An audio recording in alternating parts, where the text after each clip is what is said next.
Manhattan is becoming a new metropolis, more modern, more impressive and more exciting. Written by Michael Strauss Cassel. Strauss Cassel Group web page address, www.sc5w.com March 9, 2016. These days, the latest residential developments in New York City, which are much taller, much thinner, and much more expensive than their predecessors, and almost every one of them seems built to be taller, thinner, and pricier than the one that came before. You might call this trend the latest way of housing the rich, is an entirely new kind of tower, pencil thin and super tall, so tall, in fact, that one of the new buildings now rising in Manhattan, the 96-story concrete tower at the corner of 56th Street and Park Avenue, 432 Park Avenue, will be 150 feet higher than the Empire State Building when it is finished, and taller than the highest occupied floor of the new One World Trade Center. Construction on an even taller super luxury building, 225 West 57th Street, is scheduled to begin next year, so 432 Park's reign as the city's tallest residence and second tallest skyscraper will be short-lived. These buildings are transforming the streetscape of Midtown and Lower Manhattan, and they are transforming the skyline even more. 2 new luxury apartment towers in the super tall category are going up in Tribeca, but the biggest impact has been in Midtown, in the blocks between 53rd and 60th Streets, where 7 of the new condominiums are either under construction or planned. 4 of them are on 57th Street alone, which day by day is a boulevard defined by elegant shopping and by night a spectacular show of lights emanating from the most spectacular window display in the world. When the local at very upscale are seen coming and going dressed in impressive regalia and traveling in beautiful carriages, from Rolls-Royce to Bentley, and to every imaginable super expensive carriage, just like a modern version of the courts of Versailles during the French Golden Age. In New York a true transformation is taking place, and it can be seen in this new super luxury towers that are truly jaw-dropping in every sense. And that's just the buildings that have been announced. There are others rumored to be in the planning stages, including one that will replace the venerable Rizzoli bookstore, also on West 57th Street. The saving grace to this tsunami of towers, it is in their very slenderness. From a distance they read as needles more than as boxes. What they take away from the street they give back to a skyline that has been robbed of much of its classic romance form by the bulky, flat-topped office towers of the past. These new buildings will exactly turn Manhattan into a sleek glass city of lights. These buildings are no casual matter. They are the palpable evidence of globalization and confirmation that New York is the world empire state in all the meaning that the word empire can convey. Most of these buildings are close relatively to Central Park, and they are arranged in an arc that extends from the southeast to the southwest corner of the park. Social and economic impact. The truly dramatic changes taking place in Manhattan are incredible if you seek a symbol of opulence. Look no farther than 57th Street. These new buildings are so unique and special, and they trade for essential value because they are built mainly for a global and influential group of people who may also live in the Middle East or China or Latin America and travel between London and Shanghai and Sao Paulo and Moscow as if they were going from the Hamptons to Manhattan. There have always been some people like that, at least since the dawn of the jet age. But it's only in the last decade that this level of mobility has multiplied exponentially. Developers have put up buildings specifically with these buyers in mind in the past. The Time Warner Center, at Columbus Circle, finished in 2004, was New York's trial run, so to speak, at targeting this new market for condominiums with spectacular views at exceptionally high prices. Today, there is more money to be made from housing people in the sky than ever before in New York City. At 432 Park Avenue, which was designed by the architect Raphael Viñoly for the developers Harry Macklowe and the Sim Group, each of the 104 apartments will occupy either a full floor or a half floor, and the loftiest of them, a full floor unit on the 96th floor, will be the highest residence in the Western Hemisphere, at least until the building at 225 West 57th Street goes ahead.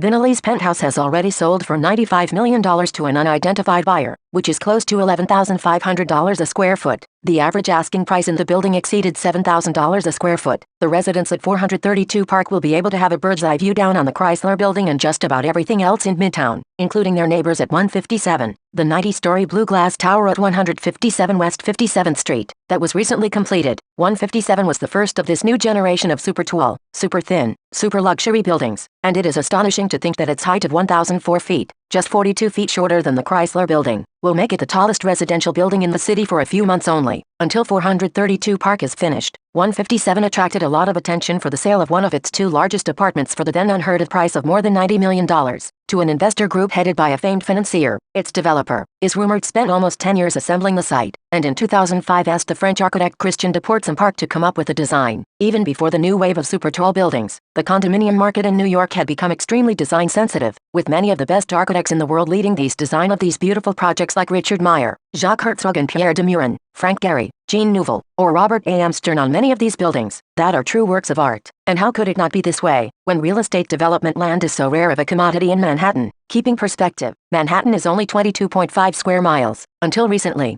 high-end residential real estate in New York meant venerable old cooperative apartment buildings on 5th and Park Avenues and Central Park West. But co-op buildings are strange animals. since you aren't technically buying an apartment in them but rather shares of stock in a neighbor's controlled corporation that owns the building, and buyers, irrespective of the price they want to pay or their own personal assets, are required to be approved to purchase. Please be aware that cooperative boards to follow strict rules designed to protect the assets of other shareholders. However, along the more established neighborhoods, one could think that buying in these buildings is more akin to joining a country club. This is not a negative by any means, otherwise no one would ever join a country club, and clubs are amongst the most entertaining things to join. In a co-op, you can't hide your identity by buying your apartment in the name of a limited liability corporation, but LLCs are an everyday occurrence in the New York City condominium market. Everything about the city's co-op buildings, on the other hand, is less conducive to make them a free tradable commodity. That, however, is precisely what the new condominiums are: tradable commodities, perfect for the investment inclined. They are places in which to park your cash as well as yourself and maintain your privacy in the bargain. Fueling the market still more is the fact that New York real estate has been seen for a while as both safer and more reasonably priced than real estate in much of the rest of the world. However irrational the prices of the new wave of super luxury condominiums look to an outsider, these properties are less expensive than their counterparts in Hong Kong and London, which for now, that have sold in many instances for more than $221 million.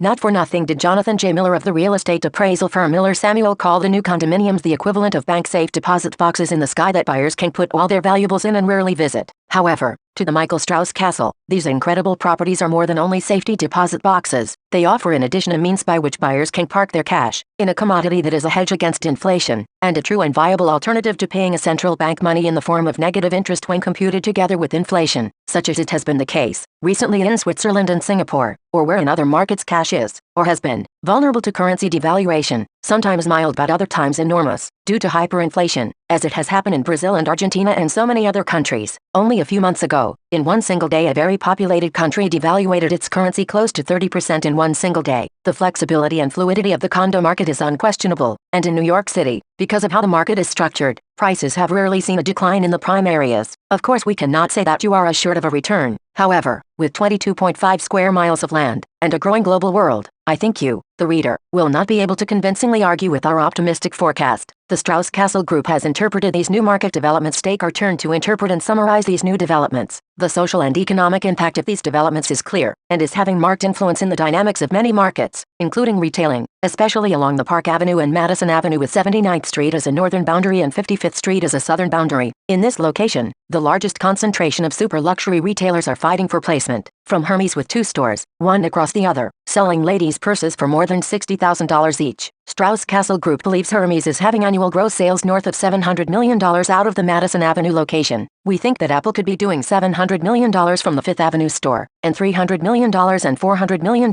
respectively from 2 downtown locations. Prada, another super high-end retail, has not 1 store in Manhattan but actually 9. The list of retailers with multiple locations along this corridor is large, from Chanel to Yves Saint Laurent, to Dolce & Gabbana, and the list is growing. Price points of merchandise sold is also generous. A clear example is this phenomenon is Truppert, the famed Swiss jeweler, that in this example, sells engagement rings, of the highest quality, for $908,000 for a 2-carat diamond set on a platinum band. Exquisite in all respects, retailers are designing for a real and very actual affluent public that is now residing or visiting New York City, and the fact that retailers are making true fortunes here in Manhattan is no longer questionable, because the evidence is here, available for everyone to verify. The only thing the incredulous needs to do is walk in these stores and ask to buy something. Moreover, don't be upset if you are not buying yourself an Hermes bag today. Employment wages are booming, as the Empire State is alive and booming more than ever. So join in the fun and come to New York, or at least invest in real estate. We are so well prepared to offer you the best gems of this beautiful city. The only thing you need to do is get in touch with us at msc@sc5w.com or call 1-212-702-4027, or contact us via our webpage at www.sc5w.com. Why, is the question, and Strauss Cassel Group is happy to provide the answer. We have been analyzing this market closely, conducting formal research and counting pedestrian traffic, also termed as foot traffic, and have discovered that in some streets one can find average foot traffic of 13,000 people per hour. Moreover, this traffic seems to have a very high net worth and income. The U.S. Census Bureau publishes data related to average income and net worth for resident populations in the United States, and guess what?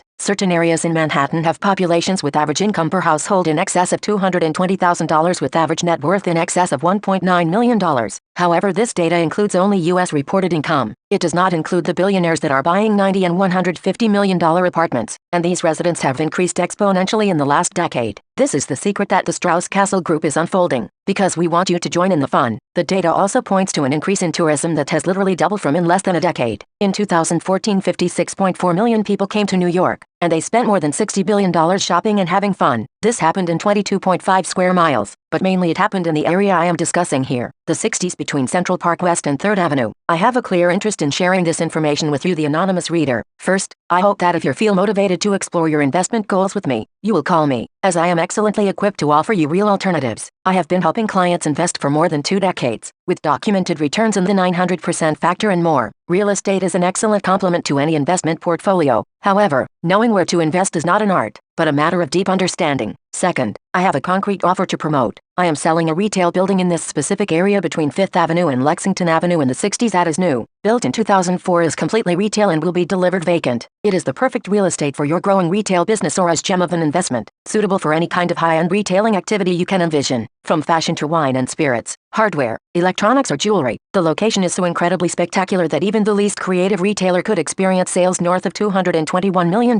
per year. We have calculated the numbers. What is best is that the selling price is less than 6 times the projected gross sales, and the potential rental income should you buy to rent is almost the selling price per year. This offer is real, and on the market today. For more information, please contact Michael Strauss Cassel, care of Douglas Alleyman Real Estate, 575 Madison Avenue, 5th floor, New York, New York, 10022, United States. Office telephone number 1-212-702-4027, or 1-917-653-7887. Email address, msc@sc5w.com. To find out more about Strauss Cassel Group, please visit www.sc5w.com. To find out about architectural glass and glass products, please visit our subsidiary www.luckyanya.com. Lucky Anya Art Glass Factory specializes in glass manufacturing for high-design environments. Lucky Anya Art Glass Manufacturing offers many products for decor and interior and exterior wall coverings, enclosures, partitions and space definition, including flooring,